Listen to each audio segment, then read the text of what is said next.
আসসালামু আলাইকুম। আপনারা সবাই কেমন আছেন? আশা করছি ভালো আছেন। আলহামদুলিল্লাহ, আপনার দয়া এবং ভালোবাসায় আমিও ভালো আছি। আমি শুন আছি আপনার সঙ্গে বইতে ইউটিউব চ্যানেলের পক্ষ থেকে। আমি বরাবর মতো আবার চলুন আপনাদের মাঝে নতুন আর একটি গল্প নিয়ে।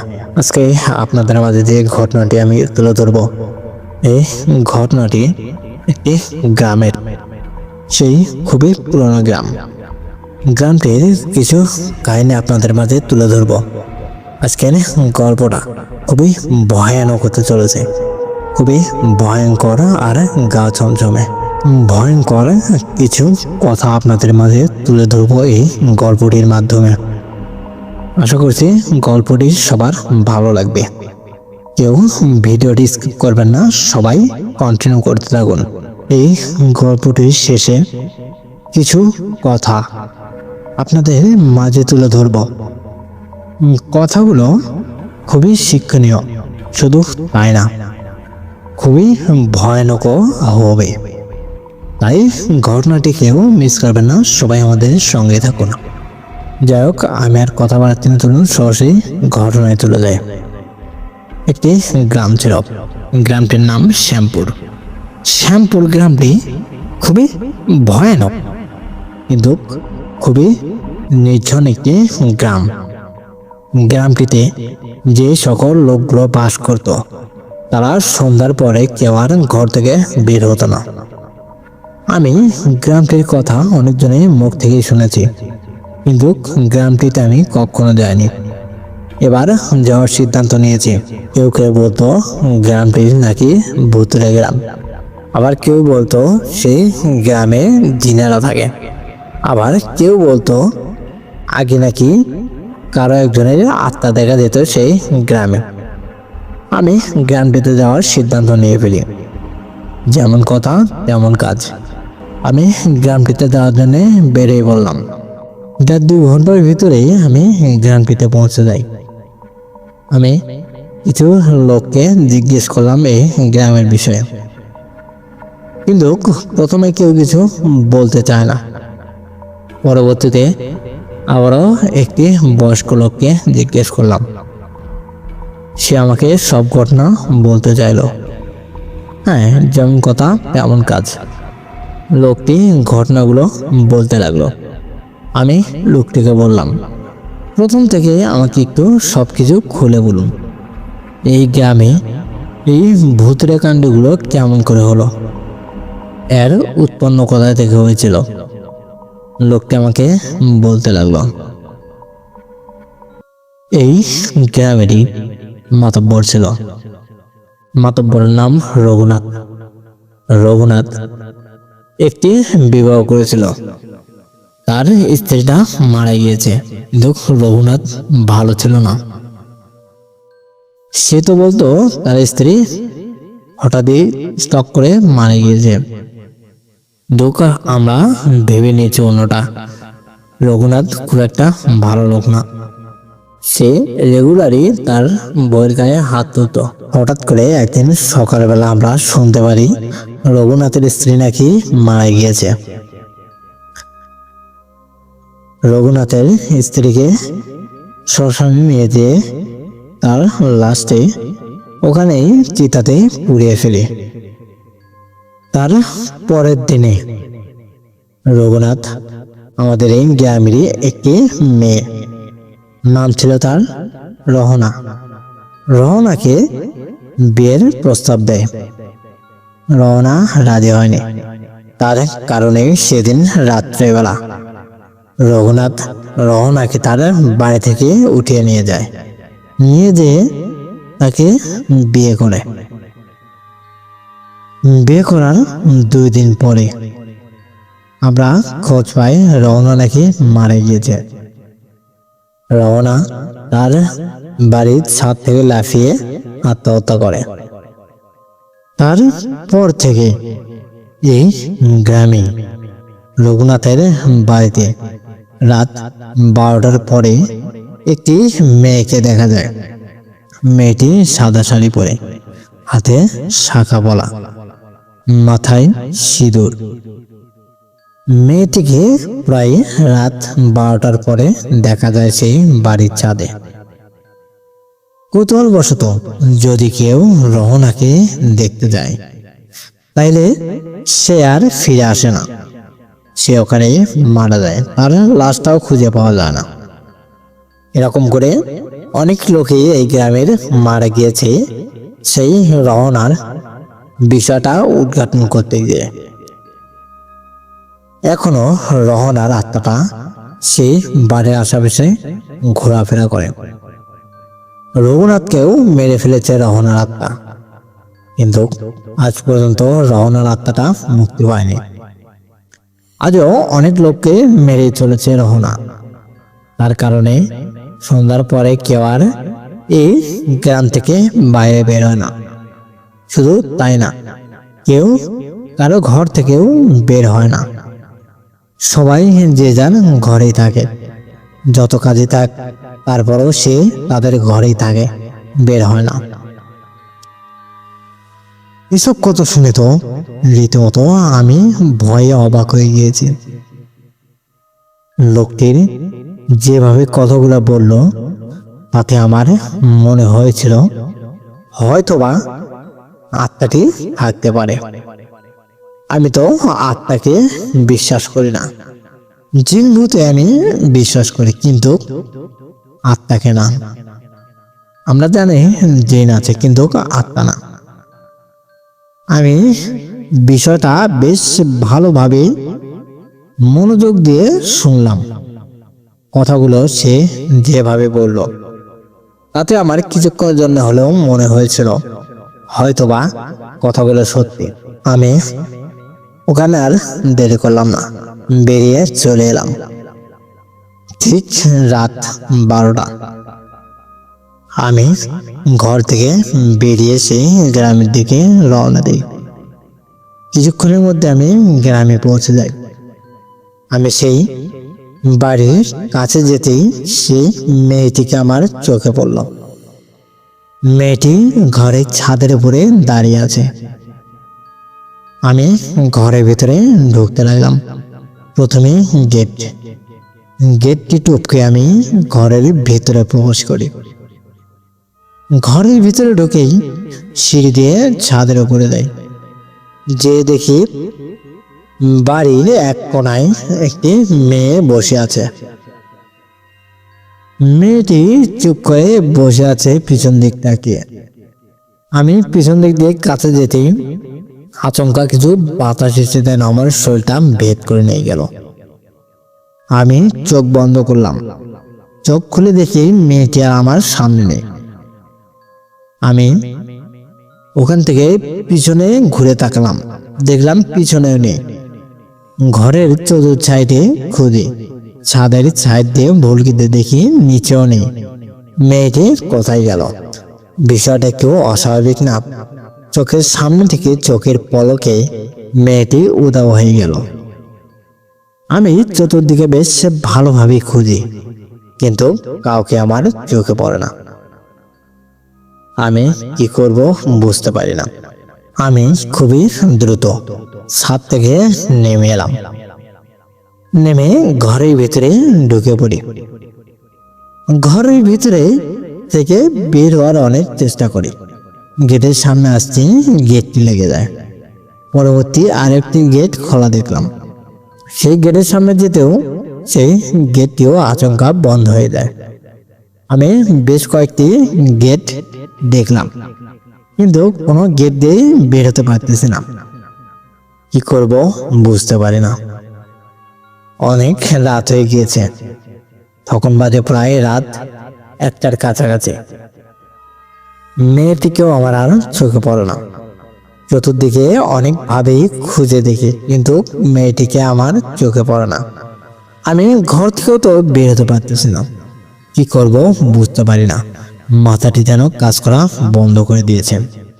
আমার শরীরের রক্ত চলাচল যেন থেমে দিয়েছে। আমি কি করব বুঝতে পারি না। আমার মাথাটা কাজ করে না। কিছুক্ষণ পরে আচমকা একদল চামবাদুর এসে ঘরের ভিতরে ঢুকে পড়ে। চামবাদুর গুলো কোথায় দিয়ে ঢুকলো আমি নিজেও জানি না, কিন্তু আগে ছিল না ঘরের ভিতরে। এখন কোথা থেকে আমদানি হলো এই চামবাজারগুলো? বিষয়টা আমি খুবই ভালোভাবে লক্ষ্য করলাম। চতুর্দিকে দেখতে লাগলাম কোনোটি কোনো দরজা বা জানালা খোলা আছে নাকি। এদিকে চামবাজারের ডাক যেন বেড়ে চলেছে, খুবই ভয়ানকভাবে চামবাজারগুলো ডাক দিছে। আমার হৃৎপিণ্ডটা যেন থেমে যেতে লাগলো। আমি ভয় পেলাম, কি করব বুঝতে পারি না। ভয়ে যেন আমি আর দাঁড়িয়ে থাকতে পারি না। আমি ওখান থেকে খুবই দ্রুত দৌড় দিয়ে ছাদের উপরে। আমি চিন্তা ভাবনা করেছি ছাদ থেকে লাফিয়ে বের হব, তাতে যা হওয়ার তাই হবে। হ্যাঁ, যেমন কথা তেমন কাজ। ছাদের দরজার কাছে যেতে ছাদের দরজাটাও লেগে যায়। এর ভিতরেই আবারও আচমকা সেই মেয়েটি পিছন থেকে আমাকে ডাক দিছে। আমি পিছন দিকে ঘুরে তাকালাম, তাকিয়ে দেখলাম সেই মেয়েটি নিচে বসে আছে সোফার উপরে। আমি মেয়েটিকে ভয়ে ভয়ে জিজ্ঞেস করলাম, কে তুমি? তুমি এখানে কেন পড়ে আছো আজ পর্যন্ত? তুমি গ্রামবাসীদেরকে কেন ভয় দেখাচ্ছ? এখান থেকে চলে যাও, এখান থেকে চলে যাও, আমাকে ছেড়ে দাও, আমি আর কখনো আসবো না এখানে। তুমি এইখান থেকে চলে যাও। মেয়েটি আমার দিকে তাকিয়ে আছে। মেয়েটির চোখ দুটো যেন সাদা হয়ে আছে। মেয়েটি খুবই ভয়ানকভাবে তাকিয়ে আছে আমার দিকে। আমি মেয়েটিকে দেখেই নিজেকে আর কন্ট্রোল করতে পারলাম না, ওখানে অজ্ঞান হয়ে পড়ে যায় আমি। কিছুক্ষণ পরে আমার জ্ঞান ফিরল। আমি দেখলাম একটি ঘরের ভিতরে শুয়ে আছি। জানি না এই ঘরটা কোন জায়গায়, কোন ঘর। আমি লাফিয়ে উঠলাম, উঠে দেখলাম খুবই সুন্দর ঘর, কি সুন্দর সাজানো গোছানো ঘরটি। আমি খুবই দ্রুত ঘর থেকে বেরিয়ে এলাম। এসে দেখি সেই বাড়িতে আছি আমি, কিন্তু এত পুরনো বাড়ি, তারপরেও এই ঘরটি এত সুন্দর সাজানো গোছানো কেমন করে হইল? আমি মনে করেছি হয়তো বা এখানে সেই মেয়েটি থাকে। আমি ওখান থেকে বের হওয়ার অনেক চেষ্টা করি, কিন্তু বের হতে পারি না। হঠাৎ করে সেই মেয়েটি আবার আমার সামনে আসে। আমি এবার আর ভয় পেলাম না, মেয়েটির কাজ বেলে এগিয়ে গেলাম। যে মেয়েটিকে বললাম আমাকে ছেড়ে দাও, আমি এখান থেকে চলে যাব, আমি আর কখনো আসবো না এখানে। মেয়েটি খুবই রাগান্বিত হয়ে গেল। মেয়েটি আমার গলা চেপে ধরলো, ধরে আমাকে বলল, তুই এখানে কেন এসেছিস? আমি সবাইকে মেরে ফেলেছি, তোকে আমি কেমন করে যেতে দিব? তোকেও মরতে হবে, তোকেও মরতে হবে, এখানেই তোকেও মরতে হবে। এখানে যারা যারা এসেছে তারা কেউ আর বেঁচে ফিরতে পারেনি, তুইও পারবি না। তাই বলেই মেয়েটি খুবই জোরে আমাকে ধাক্কা দিয়ে ফেলে দেয়। আমি দেওয়ালের সাথে ধাক্কা খেয়ে নিচে পড়ে গিয়েছি। চোখের পলকে মেয়েটি আমার সামনে এসে দাঁড়ালো। আবারও দাঁড়িয়েই তার হাতের খুবই বিশাল নখগুলো দিয়ে এক থাপা মারে আমার বুকে। বুকে থাপা মেরেই বুকের ভিতর থেকে কলিজাটা টেনে ছিঁড়ে নিয়ে আসে। আমি ওখানে চিৎকার করতে করতে মারা যাই। আমার চিৎকারে যেন পুরো গ্রামটা কেঁপে উঠেছে। আমি ওখানে মারা যাই, কেউ আমাকে দেখতেও আসে না। তারপর থেকে বাইরের কোনো লোক শ্যামপুর গ্রামে ঘুরতেও আসে না। গ্রামটি এখনো আগের মতোই পড়ে আছে, কিন্তু গ্রামের মানুষগুলো একের পর এক উধাও হয়ে যাচ্ছে। জনসংখ্যা দিন দিন কমে আসতেছে সেই গ্রাম থেকে। অন্যান্য গ্রামে জনসংখ্যা বাড়ে, কিন্তু শ্যামপুর গ্রামে রীতিমতো দিনকে দিন মানুষ কমতে চলেছে। জানি না এ অভিশাপ কবে শেষ হবে। হয়তোবা সেই মাতপরটি ওই মেয়েটিকে যদি না বিয়ে করতো, তাইলে হয়তোবা এই গ্রামটি আর এরকম অভিশপ্ত হতো না। সমস্ত দোষ সেই মাতবরেরই। এরকম কোনো ঘটনা আপনারা কেউ ঘটাবেন না। এই গল্পটি আসলে একটি শিক্ষণীয় গল্প হতে পারে যদি আপনারা মনোযোগ দিয়ে শুনে থাকেন। এরকম হাজারো টাকাওয়ালা কিছু লোক আছে আমাদের বাংলাদেশে। কিছু লোক টাকা দিয়ে সব কিছু কিনতে চায়, কিন্তু মেয়েদের সম্মান তো সবাই কিনতে পারে না। এরকম হয়তোবা হাজারো মেয়ে আছে যারা দিনের পর দিন টাকাওয়ালাদের কাছে বন্দী হয়ে আছে। হয়তোবা কিছু মেয়েরা নিজেকে মুক্ত করার জন্য আত্মহত্যার সিদ্ধান্ত নিয়ে নিচ্ছে। আবারও কিছু মেয়ে হয়তোবা তারা আজও পর্যন্ত সেই লোকগুলোর কাছে বন্দী হয়ে আছে, না পারছে এইদিকে যেতে, না পারছে ওইদিকে যেতে। তাদের গলা পর্যন্ত পানি দিয়ে ডুবে আছে, কোনো দিকেই যেতে পারতেছে না। এরকম হাজারো মেয়ে আছে যারা আত্মহত্যা করার পথ বেছে নিচ্ছে। আমি সবার কাছে অনুরোধ জানাচ্ছি, আপনারা কেউ এরকম কোনো কাজ করবেন না যাতে আপনার দ্বারাই অন্যের কোনো ক্ষতি হয়ে যায়।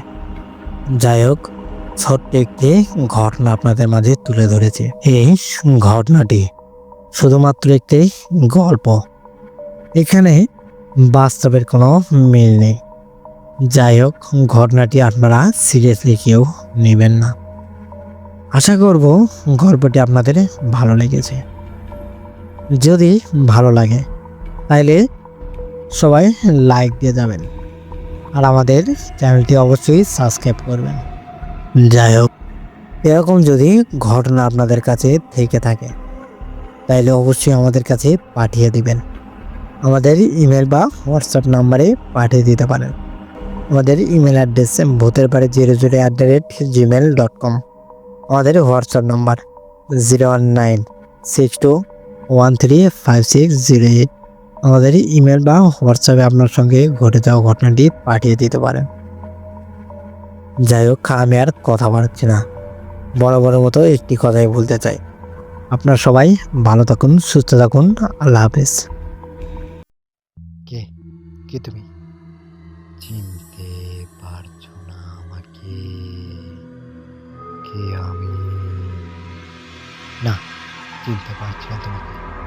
কে তুমি? উত্তর দাও, বলো তুমি কে?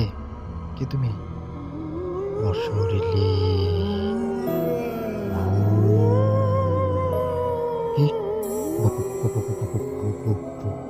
ভূত তুমি? ভূত?